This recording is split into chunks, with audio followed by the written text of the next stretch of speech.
தேவனுக்கே மகிமை உண்டாவதாக. சிந்தனைக்காக தெரிந்து கொள்ளப்பட்ட இன்றைய தலைப்பு வேலை செய்ய வேண்டாம்.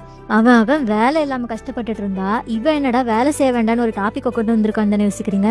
சொல்றேன், ஒரு குறிப்பிட்ட பொருட்கள் மேல ஒருத்தவங்களுக்கு இருக்கிற போதையை குறிப்பிட ஃபுட்டஹாலிக், ஷாப்பஹாலிக்னு சொல்ற வார்த்தைகளை நீங்க கேள்விப்பட்டிருப்பீங்க. இந்த லிஸ்ட்ல வர ஒரு வார்த்தை தான் ஒர்க்கஹாலிக். எப்போ பார்த்தாலும் வேலை வேலைன்னு இருக்கிறது.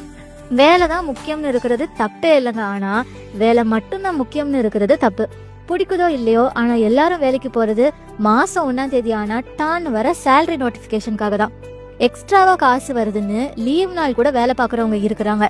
இப்போ கூட சொல்றேன், வேலை பார்க்கறது தப்பே இல்லை. பட் யாத்ராகமம் 20:9 படி உங்க வேலைய உங்க இஷ்டத்துக்கு பார்க்க வாரத்துல 6 நாளும் 144 மணி நேரமும் கர்த்தரே உங்களுக்கு ஷெட்யூல் போட்டு கொடுத்திருக்காரு. அது போதாதுன்னு கர்த்தருக்கான 7வது நாள், அதாவது உங்களுக்கான ஓய்வு நாளை அவர்கிட்ட இருந்து என்னைக்குமே அபகரிக்காதீங்க. இந்த நாளும் முழுக்க முழுக்க உங்க பிசிக்கல், மென்டல், இன்னர் பீஸ்க்கு வேண்டி கர்த்தரே கொடுக்குற ஓய்வு நாள்.